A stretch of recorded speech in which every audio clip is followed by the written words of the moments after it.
जैसा प्रेमी नहीं मिला। राम प्रेमी ढूंढा गया तो भरत जैसा नहीं। भरत सरिस को राम स्नेही, जग जपु राम राम जपुजे। महाराज भरत का प्रेम इसकी था, ब्रह्मा जी नहीं ले पाए, विष्णु जी नहीं ले पाए, शिव जी नहीं ले पाए। अगम स्नेह भरत रघुबर को, जहां न जाए मन विधि हरि हर को। प्रेम अमी मंदर विरह भरत पयो दिगंभीर, मथि प्रगट्यो सुर संत हित कृपा सिंधु रघुवीर। कुछ लोगों का प्रेम ऊपर उतराता है, जैसे दही मथा जाए तो मट्ठे के ऊपर नवनीत आ जाता है। ऐसे ही प्रेम दूर से देख लो कि प्रेमी है भगवान का, बावरा है भगवान का प्रेमी। जैसे लक्ष्मण, हाँ जरा से राम का कहीं कुछ हुआ तो तुरंत खड़े। और भरत जी छिपे प्रेमी, भरत जी का प्रेम छिपा हुआ है। प्रेम अमी, उनका प्रेम अमृत है। और प्रेम और भरत का चरित्र है समुद्र, और समुद्र में छिपा है राम का प्रेम रूपी अमृत। तो समुद्र से अमृत सहज में थोड़ा निकलता, क्या करना पड़ता? मंथन। भगवान ने मंथन किया। प्रेम अमी मंदर विरह, राम विरह की मथानी महेंद्राचल चलाया भगवान ने 14 वर्ष। राम विरह प्रेम अमी मंदर विरह भरत पयोधि गंभीर, मथि प्रगट्यो सुर संत हित कृपा सिंधु रघुवीर। तो भरत में प्रेम है, लेकिन भरत में नेम भी है। उनका प्रेम नेम से बंधा है, ये बहुत ध्यान देना। मैंने ब्रह्म बेला में जगना, स्नान करना और व्रत करना, 24 घंटे में एक बार जौ का भोजन करना। 14 वर्ष भरत ने सिर में तेल नहीं डाला। 14 वर्ष भूमि पर सोए हैं, भुआरा में, भूमि के नीचे। भरत जी का प्रेम। तेहि पुर बसत भरत बिनु रागा, चंचरीक जिम चंपक बागा। तो नेम भरत का बहुत कठिन रहा। बंदो प्रथम भरत के चरना, जासु नेम व्रत जाई न बरन। नेम भी है और प्रेम भी है। नेम और प्रेम दोनों को धारण किया भरत ने। राम चरण पंकज मन जासु, लुब्ध मधुपैव तजई न पासु। राम के चरणों में भौरे की तरह लिपटे हैं वो। लेकिन गोपिकाओं का प्रेम नेम से ऊपर निकल गया। इनके प्रेम में नेम नहीं है। ये हर स्थिति में कृष्ण नाम लेती है, हर स्थिति में। इन्हें नहीं कि बहुत जब स्नान है ध्यान करके माला जपे, दिन रात कोई नेम नहीं, प्रेम में डूबी है ये। इनका नेम बहुत पीछे छूट गया प्रेम में। इतना प्रेम नारायण, इतना प्रेम, इनका नेम कोसों छूट गया दूर। नेम के ऊपर निकल गया प्रेम। अब नेम नहीं करती, प्रेम ही करती। यो दोहनी अब हननी, मथनोपलेप प्रिंखेंखनाभ रुदिते क्षण मार्जनादौ। गायन्ति जैन मनुरक्त धिया अश्रुकंठ्या, धन्या व्रज स्त्रिय पुरुक्रम चिंतयाना। ये जब गौवें लगाती हैं, यो दोहनी गौवें दूती हैं तो कहती गोविंद दामोदर माधवेति। अब हनने स्नान करती हैं तो गोविंद दामोदर माधवेति यो दोहनी अबहनने अमथनो। जब दही मथती हैं क्या कहती हैं? गोविंद। क्या कहती हैं? गोविंद दामोदर माधवेति। लीपती हैं तो गोविंद दामोदर माधवेति यो दोहने अबहनने मथनोपलेप प्रैंखेंखनाभरुदिते क्षण मार्जनादौ। बालकों को चुप कराते समय लोरी में गाती हैं गोविंद दामोदर माधवेति। रुदिते क्षण मार्जनादौ, घर का मार्जन करते समय गोविंद दामोदर माधवेति। विक्रेतु कामा खिल गोप कन्या मुरारी पादार्पित चित्तवृत्ति दध्यादिकं मोहवशादवोचद गोविंद दामोदर माधवे। दही बेचने जाती मथुरा और दही की मटकी रखी है, अब दही बेचना भूल गए। कभी कृष्ण का इतना प्रेम ही है। विक्रेतु कामा अखिल गोप कन्या, अखिल बहुत सी गोपिकाएं हैं। विक्रेतु कामा अखिल गोप कन्या, बेचने दही गई मन कहां धर गई। मुरारी पादार्पित चित्त वृत्ति, चित्त वृत्ति मुरारी पादार्पिता, मुरारी के चरणों में चित्त वृत्ति इनकी अर्पित हो गई है। मुरारी पादार्पित चित्त वृत्ति दध्यादिकम, दही बेच रही, नवनीत बेच रही, घी बेच रही। दध्यादिकम मोह वशाद बोचद, अरे मोह में भाव में बोलती है गोविंद ले लो, गोविंद ले लो। अरे बावरी क्या बेच रही है? बोले गोविंद दामोदर माधवेति, गोविंद दामोदर। ऐसा प्रेम, ऐसा इनका दिव्य प्रेम है। कहती हैं हम तो तुम्हारी बिना मोल की दासी हैं। सुरत नाथ थे अशुल्क दासिका, सुरत नाथ थे शुल्क दासिका। वरद निघ्न तो नेह किम बता, वरद निघ्न तो नेह किम बता।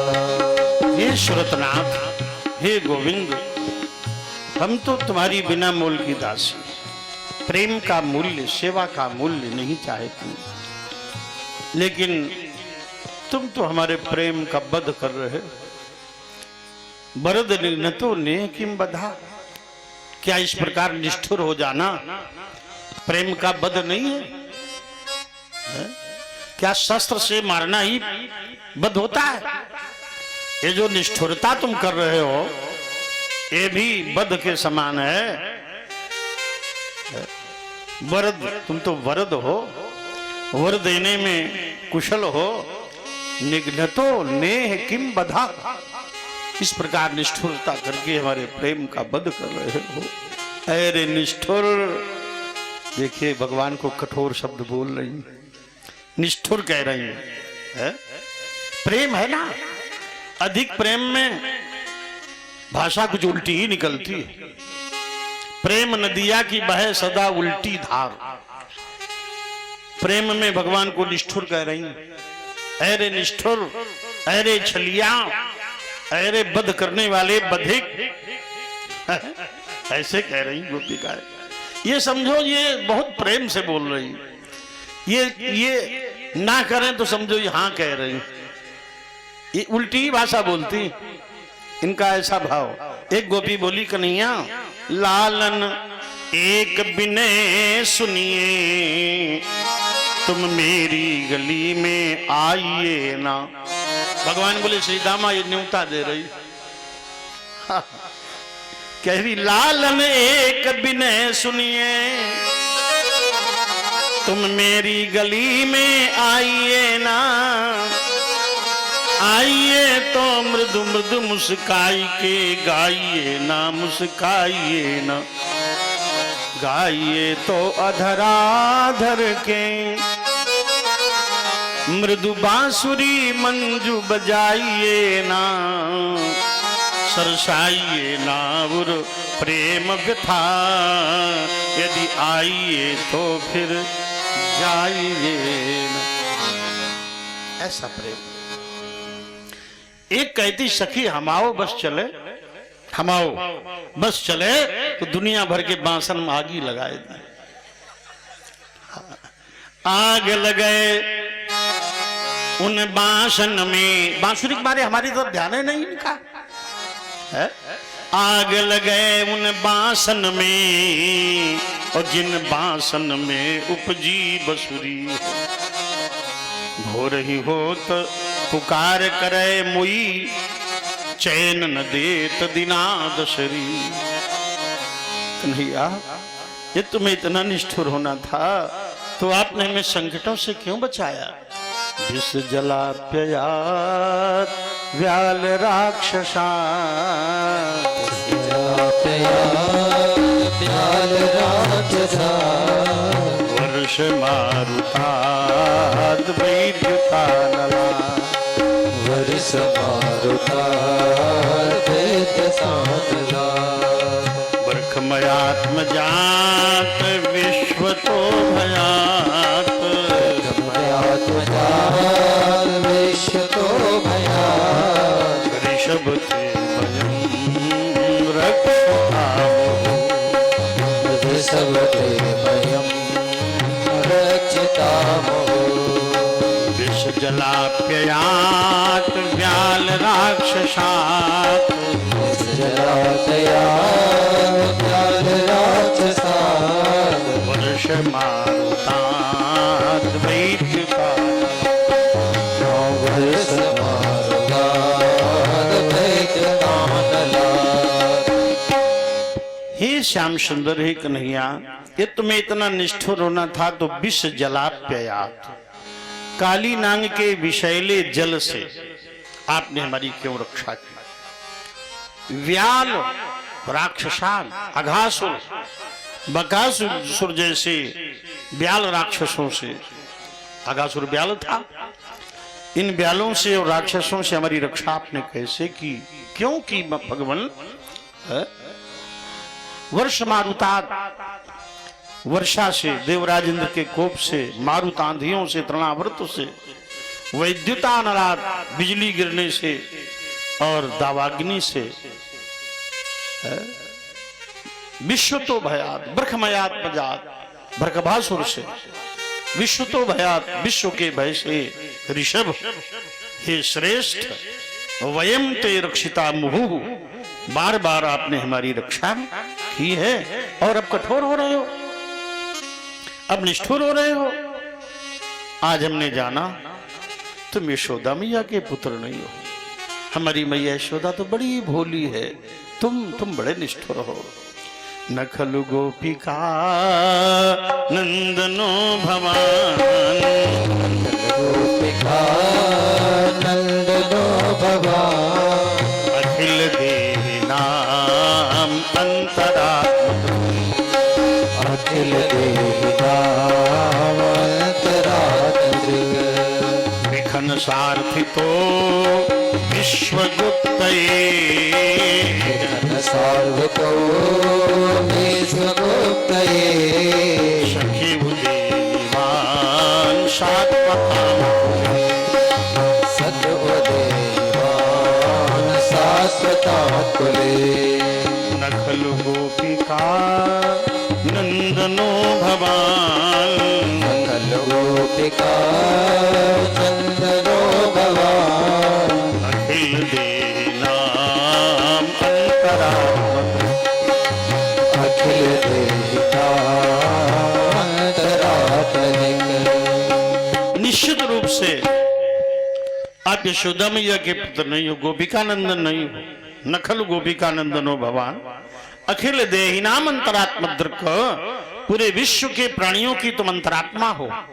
विखन सारथी तो विश्वगुप्त देवताओं की प्रार्थना पर, गोपनीयता से ब्रह्मादि की प्रार्थना पर, ब्रह्मा जी का और देवताओं का कार्य करने के लिए आप सात्वताम कुले आप यदुवंश में अवतरित हुए हैं। गोपिकाएं वंदना करती हैं। 19 श्लोक हैं इसमें कि गोपिकाओं ने बड़ी विनती भगवान की विरह और अपने प्रेम को प्रकट किया।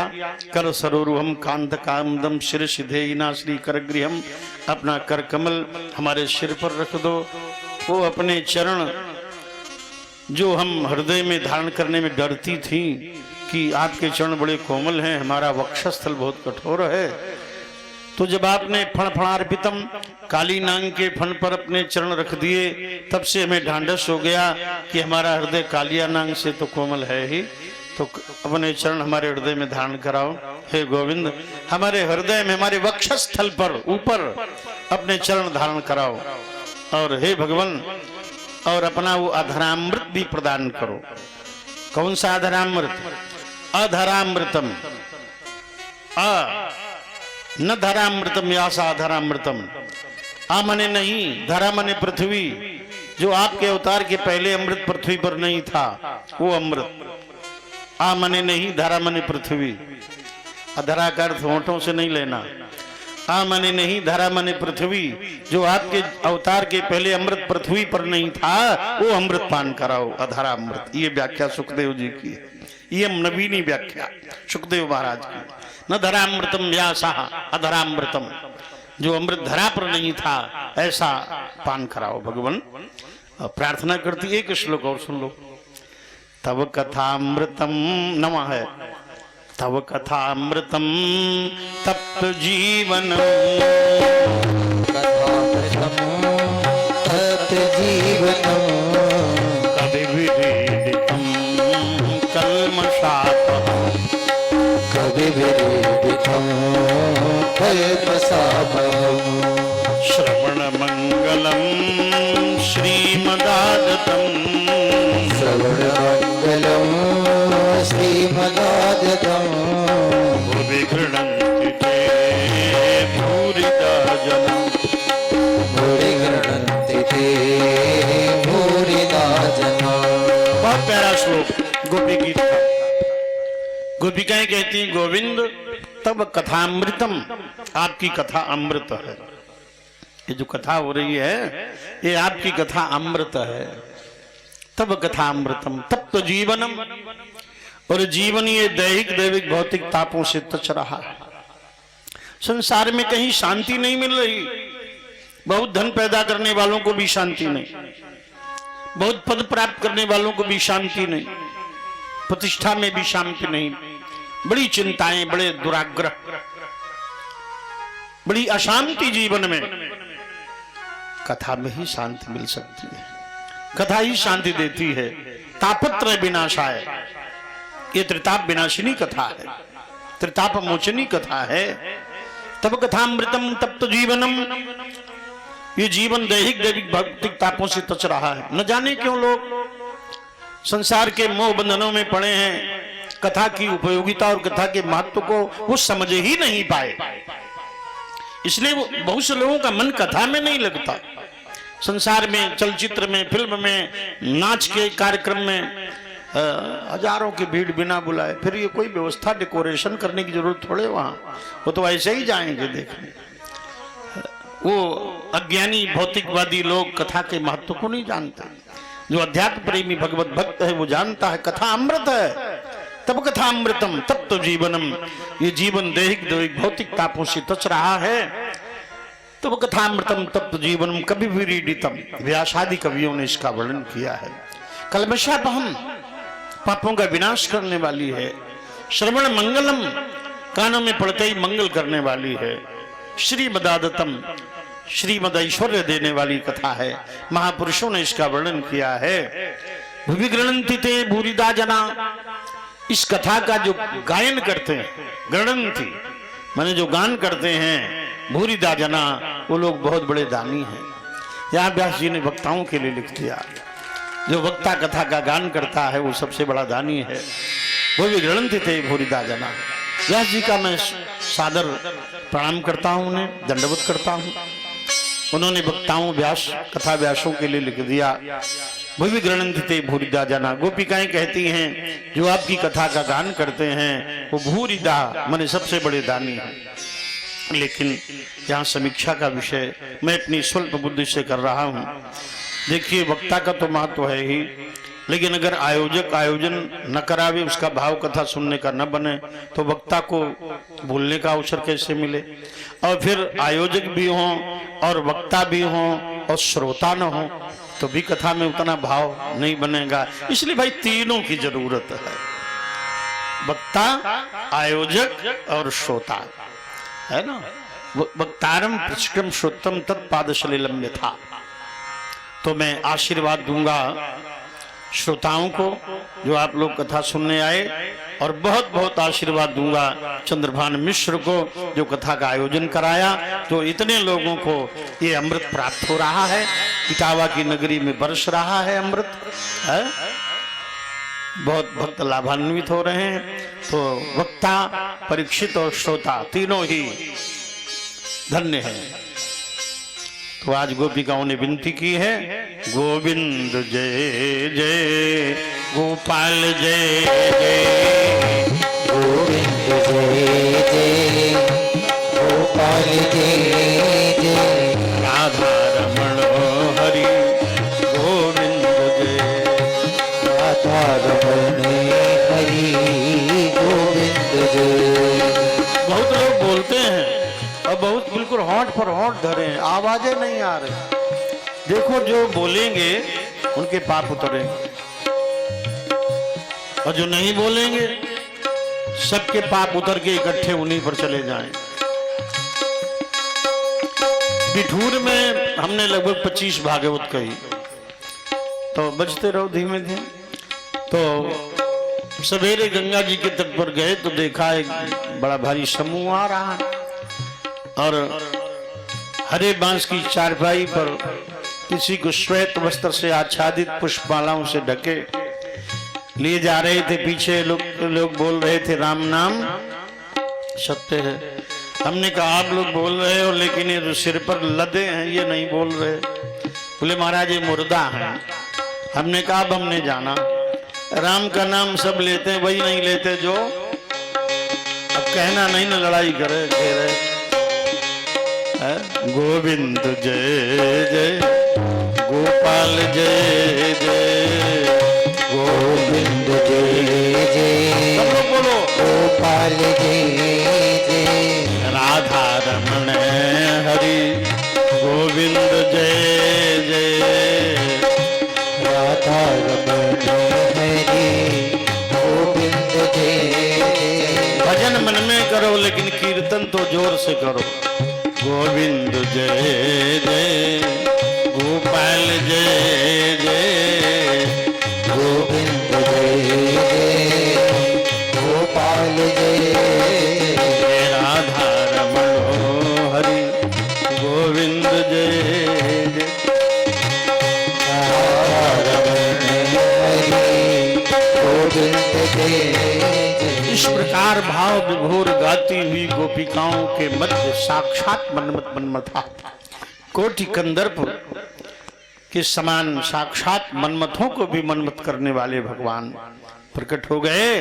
बोलो राशेश्वर भगवान की जय हो। अब गोपिकाएं भगवान के निकट आई, कोई भरकुटी उठा के देख रहे, कोई उनके पास खड़े हो गए। चर्वित तांबूल चर्वणम, उनका चबाया हुआ तांबूल अपना उनके मुख में, उनका उनके मुख में इत्यादि बहुत पराकाष्ठा अनिर्वचनीय लीला है। सुखदेव जी महाराज कहते हैं जीव ब्रह्म की बड़ी अद्भुत लीला हुई, और प्रेम की परिभाषा पूछी, कहा तुम प्रेम की परिभाषा नहीं जानते है? और उनकी प्रार्थना पर बड़ा विस्तार रास लीला का है। भगवान ने उस समय पर गोपिकाओं का भाव जाना। भगवान कहते गोपिकाओं हम तुम्हारे ऋणी हैं, न पारे हम निर्बद्ध संयुजाम स्वसाधु कृत्यम विबुधायुषापि वह, क्या माम भजन दुर्जर गेह श्रृंखलाम सम्मृत ततव प्रतियात साधुना। हम तुम्हारे कर्जी हैं, तुम्हारे ऋणी हैं। अगर देवताओं की आयु पर्यंत भी हम इस मृत्युलोक में रहकर तुम्हारे कर्ज को उतारें तो उतार नहीं सकते। हम तो कर्जी हैं, ऋणी हैं। भक्तों के भगवान ऋणी हैं, क्योंकि तुमने दे गे के बंधनों को, मर्यादा को तोड़ करके मेरी उपासना की है। आर्य पथम चहित्वा दुर्जर गे श्रृंखला। ये घर की जंजीर तोड़ना बहुत कठिन है। घर की जंजीर लोहे से मजबूत होती है, जो आप तोड़ करके आ जाते हो तो आप बहुत धन्य हो। भगवान भी आपके कर्जी हैं कि वो जंजीर जो बहुत मुश्किल में टूटती है, घर की जंजीर, घर की बेड़ी निकलना मुश्किल है। आप लोग दूर नोएडा से गाजियाबाद से आ गए, बहुत अच्छी बात, बहुत साधुवाद है। मैंने दुर्जर गे बंधनों को तोड़ करके तुमने हमारी उपासना की है अर्धरात्रि में यहाँ आकर के, इसलिए हम तुम्हारे बहुत ऋणी हैं, न पा रहे हम। तो गोपिकाएं बोली तो महाराज फिर से रासलीला करो, आप तो अंतर्ध्यान हो गए थे। तो भगवान ने उनकी विनती सुनी और फिर रासलीला प्रारंभ कर दी। रासोत्सव संप्रवृत्तो गोपी मंडल मंडिता योगेश्वरेण कृष्णेन तासाम मध्य द्वयोर्द्वयो। अब फिर से गोपिकाओं की प्रार्थना पर रासलीला प्रारंभ हो गई। 16,108 गोपिकाएं और 16,108 भगवान, एक गोपी एक कृष्ण, एक गोपी एक कृष्ण। अद्भुत शोभा रास मंडल में नृत्य होने लगा। और उस समय आकाश में देवता देवी विमानों पर आरूढ़ हो गए। यम मन्नेरन्नभस्तावद् विमान शतसंकुला दिवौकशा सदाराणाम औत्सुक्यम अपहृतात्मनाम। देवता देवी विमानों में बैठे हुए बेसुध होकर के इस रासलीला का दर्शन कर रहे हैं। उस समय ब्रह्मा जी ने सोचा सृष्टि चक्र रुक गया, 1000 चतुर्युग की ये महारात्रि स्थिर हो गई है, सुस्थिर हो गई है। तो चले क्यों न हम भी रासलीला देखें। और रासलीला देखने के लिए महाराज श्री ब्रह्मा जी आ गए, वृंदावन की भूमि पर उतर पड़े हंसवाहन। और जहां रासलीला का प्रवेश द्वार था, उस प्रवेश द्वार पर ये आए और बोले गोपिकाओं भीतर क्या हो रहा है। ललिता, विशाखा, ये चंद्रावती, तो चंद्रसखी ये सब दे रही थी पहरा। तो का भीतर क्या हो रहा है। का बाबा भीतर रासलीला हो रही है। ब्रह्मा जी बोले वही तो हम देखने आए हैं। गोपिकाएं बोली तो देखो नियमों का पालन करो तो भीतर जाओ। बोले नियम कौन कौन है। का पहला नियम है कि वो गोपी हो वही प्रवेश पावे। बोले गोपी तो हम है नहीं। बोले दूसरा नियम ये है कि वो गोपी भाव में हो। बहुत से पुरुष होते हैं लेकिन गोपी भाव में रहते हैं। बरसाने जाओ, सीढ़ियों पर बैठे श्रृंगार किए मिल जाएंगे, नारी श्रृंगार की गोपी भाव में स्थित सखी बाबा। तो गोपी भाव में, बोले हम गोपी भाव में भी स्थित नहीं। बोले तो उसे को ये ज्ञान ना हो कि वो स्त्री है कि पुरुष। बोले ये भी भेद हम बनाते हैं, हमें भी ज्ञान है। तो बोले तो तुम्हें प्रवेश नहीं मिलेगा, लौट जाओ। ब्रह्मा जी बोले हम विशेषाधिकार रखते हैं, हम चतुरानन हैं। गोपिकाएं बोली तुम चाहे चतुरानन हो चाहे पंचानन, भीतर नहीं घुसने पाओ। ब्रह्मा बलपूर्वक भीतर घुसने लगे तो ललिता ने पकड़ ली दाढ़ी और पिटाई शुरू कर दी। अब ब्रह्मा के मुख पर जब सूजन दौड़ने लगी तो ब्रह्मा जैसे तैसे छूट के भागे। देवर्षि नारद ने सोचा अगर हमारी वीणा बज जाए तो बड़ा आनंद हो। नारद जी भी वीणा लेकर पहुंच गए। गोपिकाएं बोली तुमने अपने पिता की दशा देखी थी। बोले दशा नहीं दुर्दशा कहो। नारद जी लौट जाओ। नारद जी कुंज में बैठे श्री राधे जपने लगे। राधा रानी प्रकट हुई। नारद जी क्या चाहते हो। कहा माता हम रासलीला का दर्शन चाहते हैं। नारद जी तुम इस राधा कुंड में डुबकी लगाओ। परिक्रमा मार्ग में राधा कुंड है, श्याम कुंड दोनों मिल रहे। तो राधा कुंड में ज्यों ही डुबकी लगाई नारद जी उछले तो नारदी हो गए, गोपी बन गए। अब राधा जी बोली अब जाओ, अब तुम्हें कोई टोकने वाला नहीं। नारद जी जाए ना। बोले जाओ लौट के आना तो इसी कुंड में फिर नहा लेना तो फिर नारद हो जाओगे। बोले तो फिर गनीमत है। चल पड़े। इधर कैलाश के उत्तुंग सुरंग पर सघन बटबिटप की छाया में नांग रिपशाला पर समासीन भगवान चंद्रमौली गंगाधर, भगवान चंद्रमौली शशांक शेखर भोलेनाथ की समाधि खुल गई। बोले पार्वती, जिस समय हम आज्ञा चक्र में ब्रह्मानंद का साक्षात्कार कर रहे थे उस समय न जाने कहां से मुरली बजी और हमारी समाधि भंग हो गई। पार्वती जी बोली, आपको नहीं मालूम, आनंद कंद माधव मुकुंद ब्रजचंद घन श्याम श्याम सुंदर बांके बिहारी नटवर नागर नंद लाल मधुसूदन मनमोहन रसिक रसधारी लीला बिहारी रसिकेश रासेश्वर भगवान कृष्ण चंद्र की रास लीला का रसामृत वृंदावन में अमृत की तरह बरस रहा है। भोलेनाथ बोले, तो समाधि लगाकर क्या करेंगे, अब तो हम रासलीला का ही आनंद लेंगे। पार्वती जी बोली, चुपचाप आप यहीं बैठो, यहीं से देखो, वहां पिटाई बहुत होती है। शंकर जी बोले, हम दूर से देखने वाले नहीं, हम तो निकट जाकर देखेंगे। चल पड़े शंकर जी, थोड़ी दूर तक गए, फिर लौट आए। बोले, पार्वती तुम लहंगा ओढ़नी अपना हमें दे दो। बोले, इसका क्या करोगे? बोले, दे दो।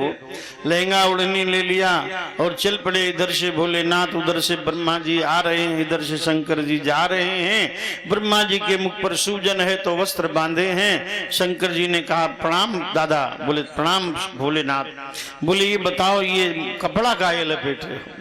बोले, ये रहस्य की बात है। बोले, आप कहाँ जा रहे हैं? बोले, हम तो रासलीला देखने जा रहे हैं। बोले, ठहरो ठहरो, रासलीला का लघु मानचित्र हमारे मुखारबिंद पर अंकित है। ऐसे धीरे से वस्त्र हटाया तो देखा सूजन बहुत थी। बोले, बहुत गोपिकाओं ने पीटा है, हमें तो दुर्बल समझ के छोड़ दिया, तुम्हें स्वस्थ समझ के बहुत पिटाई करेंगे। भोलेनाथ बोले, हम बिना दर्शन किए लौटेंगे नहीं। चल पड़े। नादिया को वृंदावन में छोड़ा, यमुना में कूदे, स्नान किया तो कुंद इंदु दर गौर सुंदरम अंबिकापतिम अभीष्ट सिद्धिदम कारुणिक कलकंज लोचनम नौमि शंकर मनंग मोचनम।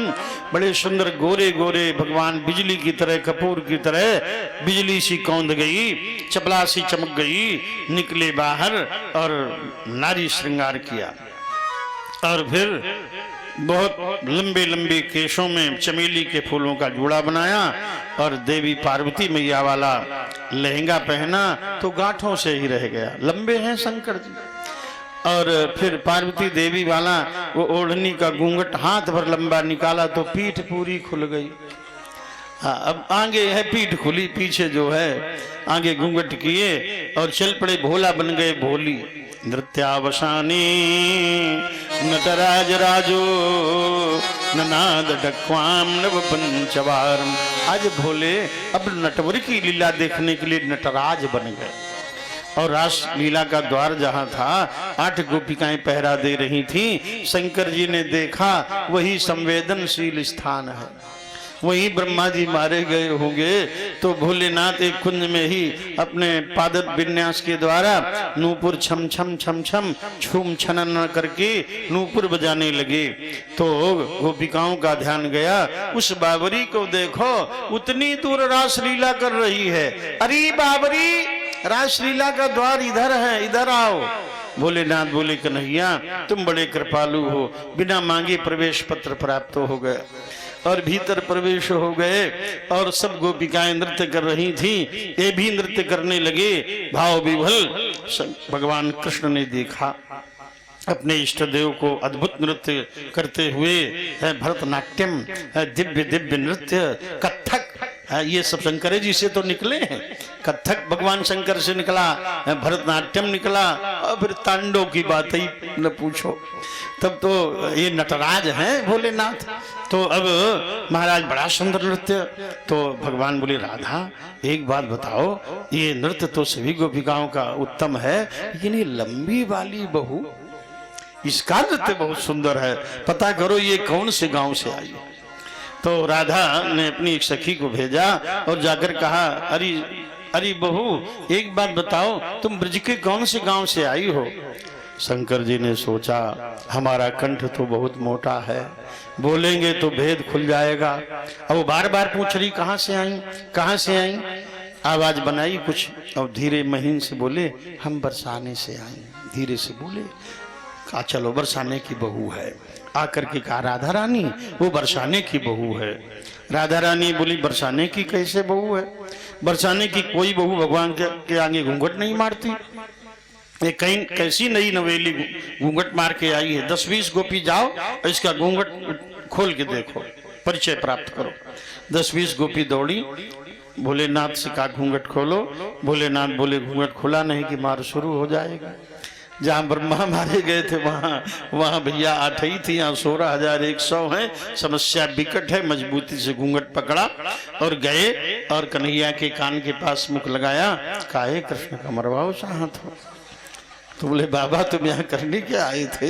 बोले प्रभु आपकी लीला देखने आए थे। तो कहा महाराज आप प्रकट हो जाओ, हम पूजा करना चाहते हैं। शंकर जी बोले डर बहुत लग रहा।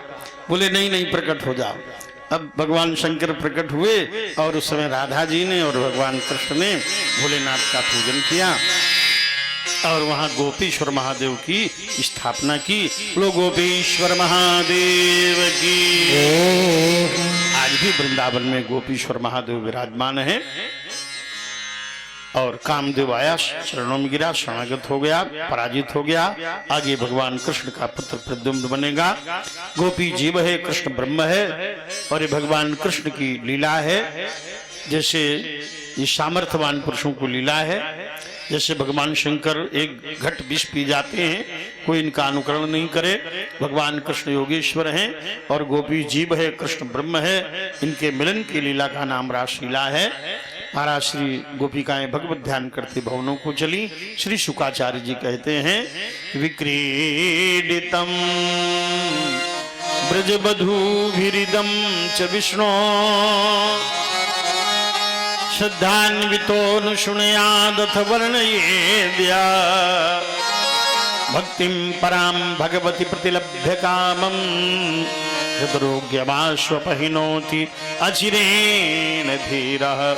ये पावन रासलीला की कथा जो श्रद्धा भक्ति भाव से सुनते हैं उनके जन्म जन्मांतर के पापों का विनाश हो जाता है। विक्रीडितम ब्रजबधू भिरिदम च विष्णु श्रद्धान्वितोऽनुशृणुयात्। श्रद्धा से भरकर जो सुनते हैं अथ वर्णयेद और वर्णन करते हैं भक्तिम पराम भगवती, उन्हें भगवान की पराभक्ति प्राप्त होती है। हृदरोग्यमाश्वपहिनोति अचिरेण धीरा, उनके हृदय के रोग समाप्त हो जाते हैं। हृदय के रोग, उच्च रक्तताप, निम्न रक्तताप की औषधि है ये रासपंचाध्याय की कथा। और उनके काम विकार, खड विकार, क्रोध विकार, ये सब विकार भी दूर हो जाते हैं। देखिए हृदय रोगियों के लिए भी औषधि है। हृदरोग्यमाश्वपहिनोति, इसलिए हृदय रोगी को रासपंचाध्यायी का पाठ सुनाया जाता है, वो पाठ कर सकते हैं। और जो खड विकार के मन मानसिक रोग हैं, काम क्रोध लोभ मद मत्सर, उनका भी विनाश होता है। इसलिए बड़े बड़े योगी रासपंचाध्यायी का पाठ करते हैं। हृदरोग्यमाश्वपहिनोति अचिरेण धीरा, ये रासपंचाध्याय की कथा सुंदर सद्कामनाओं को पूर्ण करने वाली है, राधा कृष्ण का सानिध्य देने वाली है। बोले राधा कृष्ण भगवान श्री कृष्ण गोविंद हरे मुरारे। श्री कृष्ण गोविंद हरे मुरारे। हे नाथ नारायण वासुदेव, हे नाथ नारायण वासुदेव। श्री कृष्ण गोविंद हरे मुरारे। श्री कृष्ण गोविंद हरे मुरारे। हे नाथ नारायण वासुदेव, हे नाथ नारायण वासुदेव। कंस ने शंखचूड को भेजा, उसे भी मारा और केशी को भी मारा। अनेकानेक राक्षसों का संहार किया। तो उस समय आज कंस ने विचार किया मैंने बहुत से राक्षस भेजे, इन कृष्ण बलराम ने सबका वध कर दिया। चिंतित हो गया। उसी समय देवर्षि नारद आए और कहा हे कंस तुम धनुष यज्ञ कराओ। दिग्विजय के समय भगवान परशुराम ने कंस को एक धनुष दिया था, कहा था उस धनुष को तुम वेदिका पर स्थापित कराओ। जिस वीर पुंगु के द्वारा धनुष, तो बताया कि बड़े भाव से बड़े आनंद से महाराज का धनुष यज्ञ कराओ और यहीं कृष्ण बलराम को बुलाओ और यहीं उनका श्रृंगार करा दो। इस कार्य के लिए किसे भेजा जाए? तो अक्रूर जी को कहा। अक्रूरोऽपि च तां रात्रिं मधुपुर्यां महामतिः उषित्वा रथमास्थाय प्रेयो नंद गोकुलम। अक्रूर जी को भेजा। ये वसुदेव जी के चचेरे भाई, इनके पिता का नाम स्वफल्क है, माता का नाम गांधिनी है। ये भगवान के परम भक्त हैं और नंद जी के मित्र भी हैं। इन्हें भेजने में नंद को संदेह भी नहीं होगा, इसलिए अक्रूर को बुलाया। ये कंस के दरबारी भी हैं, दरबारी मंत्री हैं। अक्रूर जी से कहा तुम्हें जाना पड़ेगा गोकुल, उन्हें वहां से कृष्ण बलराम को लाना है, हम उनका वध करेंगे। अक्रूर जी बोले राजन, मनुष्य मनोरथ तो बहुत करता है लेकिन सभी इच्छाएं उसकी पूर्ण नहीं होती। बलियसी केवल ईश्वर इच्छा, ईश्वर की इच्छा ही बलवान है। फिर भी मैं आपका दास हूं, सेवक हूं, आपका दरबारी हूं, आपकी आज्ञा का पालन मैं करूंगा।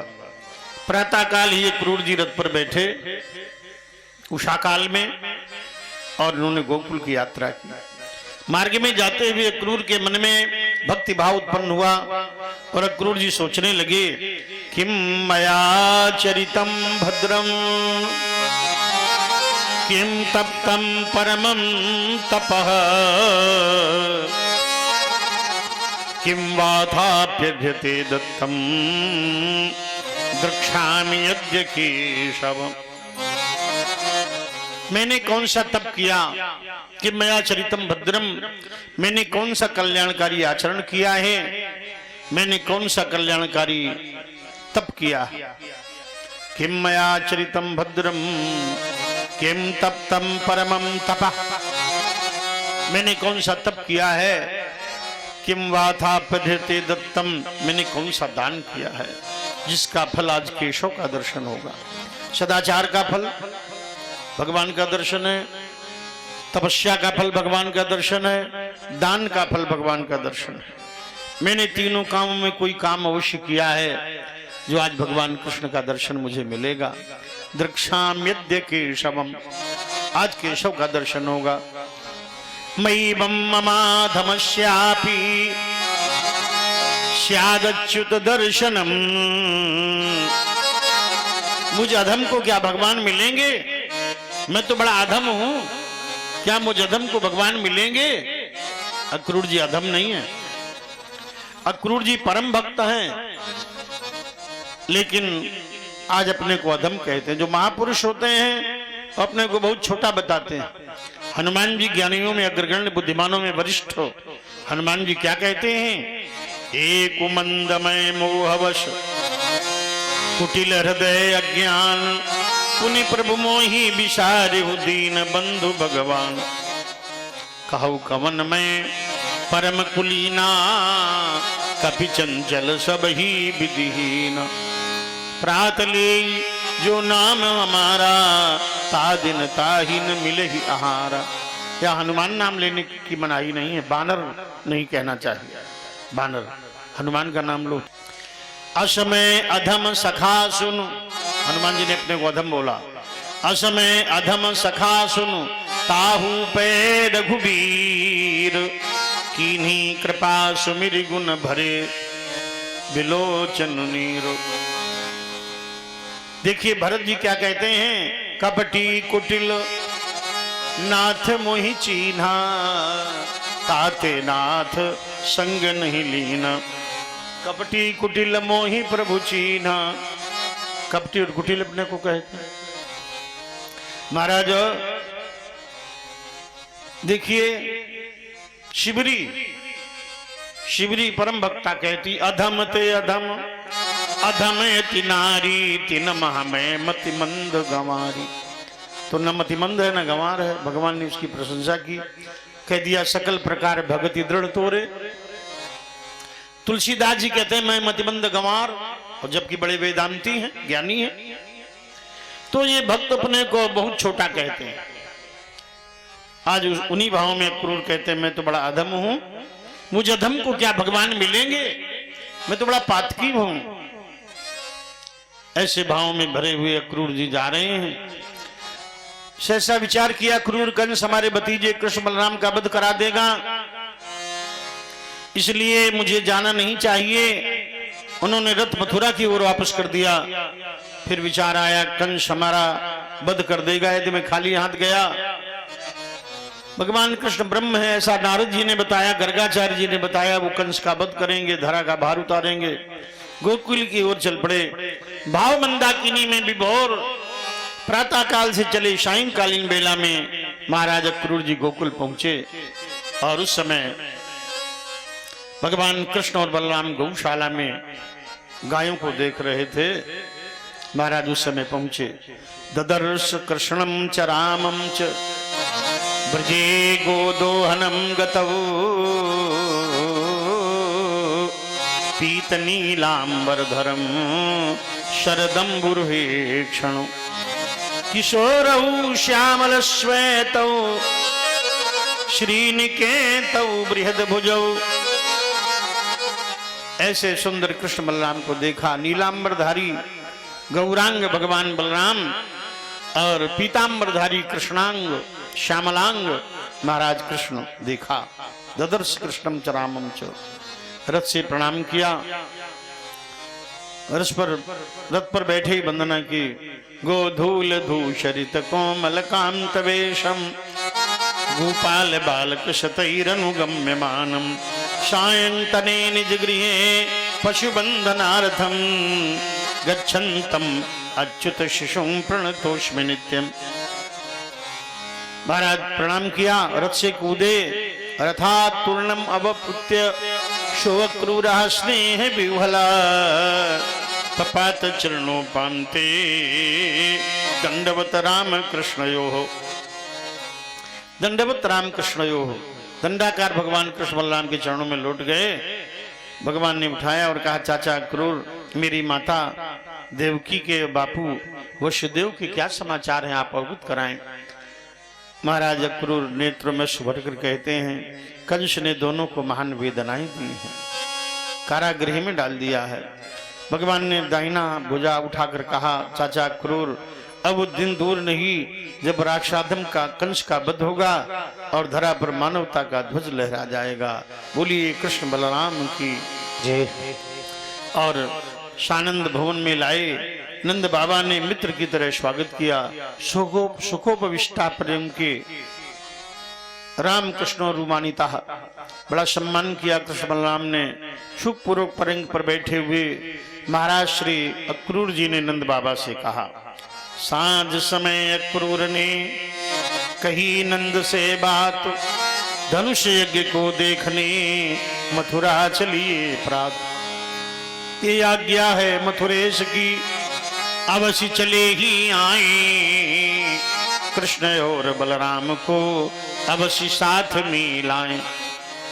अगर कृष्ण बलराम को साथ में लेकर के नहीं जाओगे तो कंस ब्रजभूमि को नष्ट करा देगा। तो उस समय आज नंद बाबा बड़े शोकातुर हो गए। हमारे गोदी के नौनिहाल लाल कृष्ण बलराम को क्यों बुलाना चाहता है? अवश्य इसके हृदय में कोई विचार है, कोई खोट है। कंस के हृदय में विचार है, खोट है, जो मेरे लालों को बुला रहा। लेकिन यदि मैं अपने बच्चों को नहीं भेजूंगा तो कंस ब्रजभूमि को नष्ट करा देगा। इसलिए बालकों को भेजना समीचीन है, उचित है। ठीक है, भेजेंगे। लेकिन ये बात जब मैया यशोदा ने सुनी, माता का हृदय सूख गया, नेत्रों से सुधार बहने लगी और बोली, क्या मथुरा नगरी जाएंगे नार की कंस के सन्मुख, ये उस नीच नराधम नर पिशाच निंदित नृशंस के सन्मुख। ये वो तो विख्यात निशाचर है, निर्दयी बधिक हत्यारा है। देवकी बहन के पुत्रों को उसने गिन गिन कर मारा है। बलराम कलेजे का टुकड़ा, घनश्याम नयन का तारा है। ये कहीं नहीं अब जाएंगे, मैंने तो यही विचारा। नंद बाबा कहते हैं यशोदा तुम बालकों को नहीं भेजोगी तो कंस ब्रजभूमि में आग लगवा देगा, इसलिए बालकों को भेजना ही उचित है। माता रोती रह गई। प्रभात हुआ, भगवान कृष्ण बलराम तैयार हुए और मैया यशोदा को ढांढस बंधाया, मैया मैं परसों आ जाऊंगा। और चाचा क्रूर की रथ पर बैठ गए।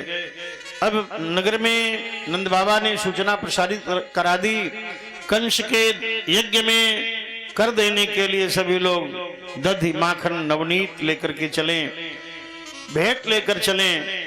और उस समय पूरे नगर में तैयारियां हो रही हैं। ये सूचना जब गोपिकाओं को मिली कि भगवान कृष्ण और बलराम मथुरा जा रहे हैं तो घरों से निकल पड़ी और घरों से निकल करके रथ को चारों ओर से घेर लिया। उन्होंने आगे लीक में लेट गईं। बहुत सी गोपिकाओं ने घोड़ों की लगाम पकड़ ली, रोते हुए बोली।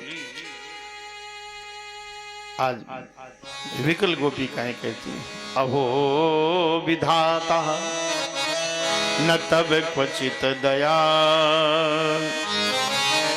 संयोज्य मैत्र्या प्रणयन देना पांचा कृतार्थान विनियुंक्ष पार्थकम विक्रीडितम तेर्भक चेष्टितम यथा। अहो विधाता न तब क्वचित दया, ब्रह्मा जी तुम्हारे हृदय में दया का तो लेश है ही नहीं। तुमने हमारे और कृष्ण के बीच ये अनन्य प्रेम जोड़ा और उसे ऐसे तोड़ रहे हो जैसे बालक मिट्टी का घर बनाकर बिगाड़ देते हैं। नंद नंदन का प्रेम क्षणिक नहीं हो सकता। हे सखियों, एक बात बताओ, ये रथ पर राजसी परिवेश में जो बैठे हैं, लिवाने आए हैं, इनका नाम क्या है? बोले सुना है इनका नाम अक्रूर है। बोले आ माने नहीं, क्रूर माने दुष्ट, लेकिन ये तो बड़े दुष्ट हैं। हमारे कन्हैया को लिवाने आए हैं। अक्रूर के निकट जाकर बोली क्रूर। अक्रूर से बोली अरे क्रूर, क्रूरस्तम क्रूर समाख्यजास्मनः चक्षुरी दत्ते हर्षे बदाग्यवतो। अरे क्रूर, तुम बड़े क्रूर हो, तुम्हारे नेत्र कृष्ण और बलराम को हमसे ओझल किए लिए जा रहे हो। गोपिकाएं कहती हैं श्याम सुंदर अब किसके लिए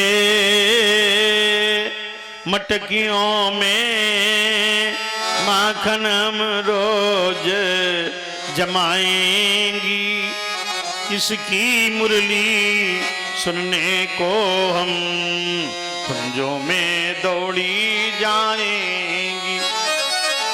तुम मथुरावासी होते हो तो ब्रज में पूर्ण अंधेरा है, ये चिड़िया रैन बसेरा है, ब्रज सचमुच भूतों का डेरा है। इसलिए रोकिए रथ अपना, मथुरा न जाइए मनमोहन, अन्यथा हमें भी साथ साथ अपने ले चलिए मनमोहन। एवं ब्रुवाणा विरहातुरा भृशं ब्रजस्त्रियः कृष्ण विषक्त मानसा विसृज्य लज्जां रुरुदुस्म सुस्वरं गोविंद दामोदर माधवेति। आज इस प्रकार कृष्ण के विरह में व्याकुल गोपिकाएं, कृष्ण विषक्त मन वाली गोपिकाएं आज जोर जोर से रोने लगी। सुस्वरम, ऊंचे स्वर में जोर जोर से रोने लगी। और रोते समय भी क्या कहती हैं, रोने में भी गोविंद दामोदर माधवेति। जिनके गाने में हंसने में तो कृष्ण है ही, रोते समय भी यही गा रही हैं, गोविंद दामोदर माधवेति। जब रोने लगी गोपिकाएं तो भगवान कृष्ण बोले, हे ब्रजबालाओ विश्वास करो, मैं कभी न तुमसे न्यारा हूं, अब तक भी रहा तुम्हारा ही, आगे भी सदा तुम्हारा हूं।